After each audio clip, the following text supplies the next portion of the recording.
You hate ads? I hate ads. You know what I like? Patreon.com/Inkdependence keeps this channel ad-free. Hello folks, this is Inkdependence. I'm Mike, and this is a Faber-Castell Hexo. This pen comes to me from Pen Heaven. Thank you very much, Pen Heaven, for sending this pen out for review. It has been great fun. This is a pen that is, I already had one of these, and so I was pretty psyched to see that because it's a different color than the one I have, which is this one, which is bronze in a medium, and I kept the sticker on just so I remember what color it is. I can take that off now that I'm doing the review, but I've had this one for a very, I don't know, several years, I suppose, and it's a very similar pen, just in a different color. So let's take a look at this nice blue one that they sent to me. You can see the Faber-Castell logo is there in sort of a shiny black. On the bronze is in sort of a shiny bronze. So they're not making this branding stick out, and I appreciate that. I don't really like a loud branding on a pen. You can also see the Faber-Castell logo is up here on the finial. That looks nice. You've got this nice clip, which is a very tight but also very functional clip. I put this on my shirt quite a lot when I'm carrying this around. It goes in my shirt pocket or my shirt placket a lot of times, and this is plenty of room and spring to hold securely, but also go over things like a shirt pocket, that kind of jazz. You can see it is a hexagonal barrel, thus the Hexo. It has these nice flat sides, but it's a rounded flat. It's not going to be a sharp facet on these, which is pretty darn nice. Then, opening it up, you see here, you have a nice plastic section, which is fluted. The section diameter is between 9.9 here, where it is the skinniest, and 12.1 up here, where it is the fattest, but generally you're going to hold it somewhere in here, and it's a very comfortable hold. You can post this pen thusly. I generally don't, but you can if you don't want to lose your pen. It posts securely. It doesn't fall off. It's a good post. Also, it has a plastic liner here inside the cap so that you will not be scratching up your nice anodized aluminum finish when you post your pen. If you do, you can also see that the cap liner comes outside the edge of the cap there, so you don't even have the possibility of scratching up your pen. So clearly they have meant for you to post this if you want to do so. It has a fairly small nib. This is like a number 5 size nib here from Faber-Castell. They make great nibs. There's those little dimples on there, which are emblematic of Faber-Castell, and also the Faber-Castell logo there underneath the nib size marking of medium. This is a very nice medium nib. I haven't had any problems with it flowing. It has a great line weight and width, I think, for the inks that I have put through these pens. I like that quite a lot. In fact, this one, also a medium. I've only used mediums. They do come in everything from extra fine to broad, but I just kind of, I guess, just get mediums. I don't know. It's a great nib size, so like, why not? But it is a very nice medium, so no problems there. You also see you have here the little lip, which is, I believe, how it will connect to the cap up there in the top. You can see there the little cap liner up in the top there. And then these will help you to guide it to the sides. So if you look inside the cap liner, can I get some, there's a light? Yeah, that right there. You see there's a little point worked into the inside of that cap liner, which is actually very clever, because then you have these little lines here at the barrel, and then you can see how it kind of pops like this. It makes it much more easy to line those sides up so that you can close it successfully. Because you don't want to close it, you don't want to try closing it like this, but this actually won't let you. It just like pops from one to the next, which that's a great feature, and I really like that. All right, inside the pen, you have room for a standard international converter or a standard international cartridge. You can actually put 2 cartridges in here, one, end to end if you wanted to, just to like have an extra with you and prevent any kind of rattling or anything like that. You'll also notice there's a weird little gap here, and that's got to be something to do with the way that these sections are made. Are these like injection? Yeah, these are injection molded, I think. You can see a seam here, and that's got to be something with how they're extracted from the mold or something, because on my original one I thought maybe that was some kind of weird defect, but it's on both of them, so that's a standard thing in the section of this pen. It doesn't seem to hurt it at all. It's totally fine. It's just kind of strange that they do it that way, but it's got to be something with the extraction, is my guess. All right, so there's this. Let me put this back together. You can see I've been using this one up. I have in here Oh, is this Cross Violet? No. What do I have in here? Kaweco's Summer Purple, I think, is what I have in here, which is a really nice purple ink. You can see some there on my finger, which I just tapped out of the nib. Don't do that if you want to keep your fingers clean, but like I don't care about that. You can tell I get ink in my skin all the time, and it just hangs out there. It just doesn't leave. I don't know why.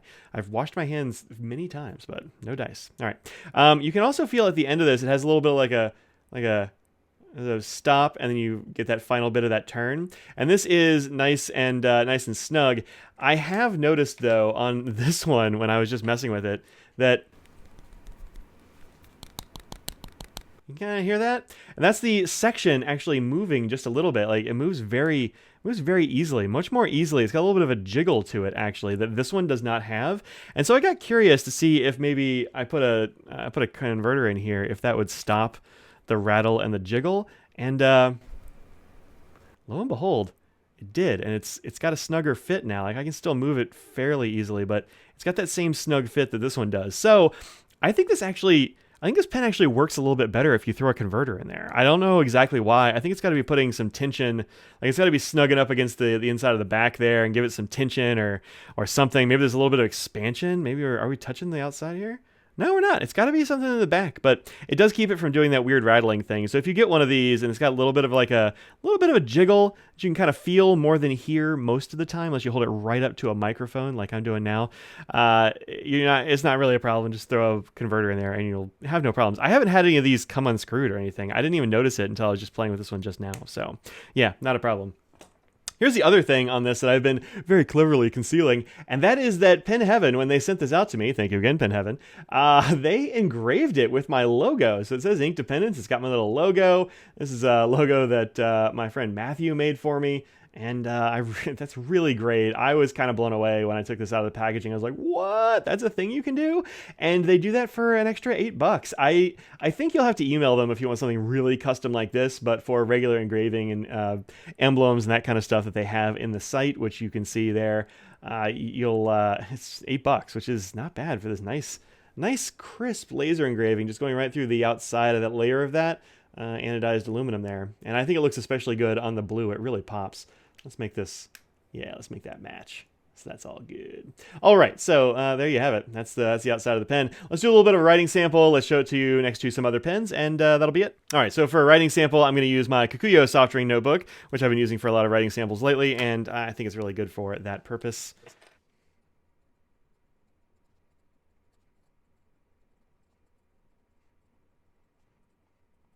All right, so as you can see, very nice line weight, no hesitation in starting this, even after I've been waving this around for quite a while. Surprisingly, no issue there at all. And these Kaweco inks do tend to be a little bit on the dry side, so this nib is performing very, very well. I am pretty impressed with that. I don't have any problems with it going, fast writing either, although you can, well, actually down here a little bit. Did I just pick it up? I just picked it up off the page a little bit, but it does, as I said, it does actually get a little bit thready there if you go very quickly on that upstroke, and that's really down to the ink. As I said, this is a fairly dry ink, so yeah, that's to be expected. Also, you will have noticed that I am almost entirely out of ink. There's just the dregs, the absolute dregs, and one drop of ink right here. So it's getting a little bit low on ink, but I haven't had any problems with this thing writing. I've really enjoyed it. It's been a joy to write with. It's not a very expensive pen at prices from $36 to up to $44. It does seem like Pen Heaven has about the lowest price on this thing. Pen Heaven out in London, and in the U.S. it seems like it runs about $44 for most of the retailers here. So this is a solid, maybe not like absolute entry level pen, but maybe a slightly like a bump up to the next level when you want to get a metal body and all that sort of thing. And Faber-Castell does make some of the best like entry-level steel nibs around. I've never had a bad one, honestly, and I have a lot of these Faber-Castell nibs over the years. So they've all been great. Let's take it next to a bunch of other pens just to give you a comparison for size. All right, so here are some fairly common-ish pens. We have here a TWSBI Eco. We have here a Diplomat Magnum because it seems like it's almost exactly the same size, has the smaller steel nib and all that jazz. The Faber-Castell Hexo here, and then the Faber-Castell Loom next to it. I think the Faber-Castell, this might have been my second ever Faber-Castell, and this has taken a bit of a beating. You can see it's got little scratches on the very glossy clip there, and it's got a little bit of a stain in the white ABS plastic there, but just a great pen. This is The first pen I got from Faber-Castell was one they don't make anymore, and it snapped in half a couple of times, and that's probably why they don't make it anymore. So, you know, I don't have that one to show you. But this one also, great nibs, just like the Hexo. In fact, I believe is it the same nib? No, it's a slightly different nib. It's smaller. Actually, might not even be a number 5, although it's pretty close. I don't know, slightly different nib, which is interesting. I hadn't really looked at those before. These nib units, I believe, unscrew. Let me make sure that's true. And now I have ink all over my hands. Well, it's interesting that these are different nibs. I actually hadn't even noticed that before, I don't think. But nonetheless, these write really nicely, so I'm not surprised. I kind of thought it would be the same. Also, I've, in the interim, gotten black ink all over my fingers because I was, I don't know, messing with the nib, and I shouldn't have done that. What was I thinking? All right, we'll put this aside. Let me throw another pen in here that is a little bit less common, but perhaps you've seen before. This is the Tools to Live By Le Shot, which is another small nibbed, sort of, I don't know, same kind of price range as the Faber-Castell Hexo. I actually like the Hexo a bit better than this one. I think the nib is a little bit better. I think the capping action is a bit better. So if you're looking for pens in the $30 to $50 range, I think like this is a really solid contender for like a slightly next level fountain pen without going up to like, you know, the $100 level and gold nibs and all that jazz. So let me take the caps off of these so you can see them without caps. There you go. All right, so as you can see, the Hexo perfectly normal sized, you know, without the cap posted, but the cap does post very nicely. In fact, better on this pen than any of the other ones, although the rest of these all do post. This one is the best poster. So if you want to use a posted pen, this is a nice one to go with as well, but just a little bit shorter than the Eco, so a nice size range. All right, thanks very much for watching. I hope y'all got a chance to get a chance to sometime check out the Faber-Castell Hexo. Maybe go check them out over at Pen Heaven, where you can get them engraved like very, very nicely. I really like that. It makes me happy whenever I see it. So thanks again, Pen Heaven. Y'all go and give Pen Heaven some love over there. And if you decide to buy stuff there, then, you know, let them know you saw them here on Inkdependence. And hit the like button, leave a comment below, hit the subscribe button. It's free, you know, and like half the people that watch these aren't subscribed. So if that's you, hit that subscribe button. And as always, thank you very much to my patrons for supporting the channel. That stuff means a whole lot to me, and I super duper appreciate that. So y'all have an awesome day, and you'll see me in another video soon. Peace out.